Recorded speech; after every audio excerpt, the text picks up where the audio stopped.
दिल्ली से एक बहुत बड़ी खबर आ रही है कि मनीष सिसोदिया को जमानत मिल गई है। आम आदमी पार्टी के लिए बहुत बड़ी खबर है। आपको याद होगा कथित शराब घोटाला जिसे लेकर मनीष सिसोदिया पहले सबसे पहले जेल गए थे। आम आदमी पार्टी के बड़े नेता हैं, उप मुख्यमंत्री भी थे और वहां पर जेल गए। उसके बाद उनको जमानत मिल रही है और अब उन्हें जमानत दे दी गई है। करीब 17 महीनों के बाद मनीष सिसोदिया जेल से बाहर आएंगे। आज शाम तक वो बाहर आ सकते हैं। जैसे ही उनकी जमानत का जो रिलीजिंग ऑर्डर है, जो वो जेल पहुंचेगा, उसके बाद जो भी कार्रवाई होगी उसके बाद वो आज शाम तक बाहर आ सकते हैं। अब किन शर्तों पर मनीष सिसोदिया को जमानत मिली है ये आप समझ लीजिए। तो मनीष सिसोदिया को जो जमानत मिली है वो उसके जो शर्त है वो बता देता हूं आपको। तो 10 लाख रुपए का बॉन्ड मनीष सिसोदिया को भरना होगा। इसके अलावा जो उनका पासपोर्ट है वो सरेंडर कर दिया जाएगा, यानी उनको सरेंडर करना होगा, क्योंकि वो अभी लगातार इस मामले पर अभी जांच चल रही है।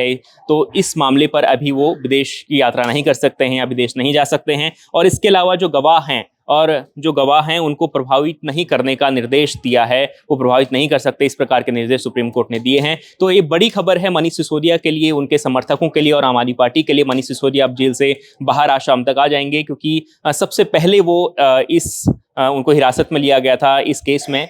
जो दिल्ली आबकारी नीति मामला है, इस केस में सबसे पहले उन्हें हिरासत में लिया था और करीब 17 महीनों से वो जेल में रह रहे थे और 17 महीनों के बाद उन्हें जमानत मिली थी। हालांकि अरविंद केजरीवाल भी जेल में हैं। केजरीवाल को जिस वक्त लोकसभा चुनाव थे उस वक्त प्रचार के लिए उन्हें जमानत दे दी गई थी, लेकिन उसके बाद उन्हें फिर सरेंडर करना पड़ा था। लेकिन मनीष सिसोदिया को उस वक्त भी यहाँ पर जो जमानत थी वो नहीं दी गई थी और 17 महीनों बाद पहली बार वो जेल से बाहर आएंगे। तो उनका एक बहुत करीब अब इतना लंबा समय जो है वो जेल में रहा। तो अब उनके सामने कई चुनौतियां होंगी, किस प्रकार से उन्हें जो कोर्ट ने जिस प्रकार के निर्देश उन्हें दिए हैं और जिन शर्तों पर उन्हें जमानत मिली है उन शर्तों का उन्हें पालन करना होगा और उन्हें 10 लाख का जो बॉन्ड है वो भरना होगा। इसके अलावा पासपोर्ट सरेंडर करना होगा, विदेश यात्रा नहीं कर सकते, दोबारा से आपको बता रहा हूं। और जो गवाह हैं उन्हें प्रभावित न करने के निर्देश भी दे दिए गए हैं सुप्रीम कोर्ट के द्वारा। तो आज शाम तक संभवतः शाम के 6 या 7 बजे तक मनीष सिसोदिया जेल से बाहर आएंगे। ये बड़ी खबर है आम आदमी पार्टी और जो मनीष सिसोदिया के समर्थक हैं उनके लिए। लगातार देखते रहिए India.com।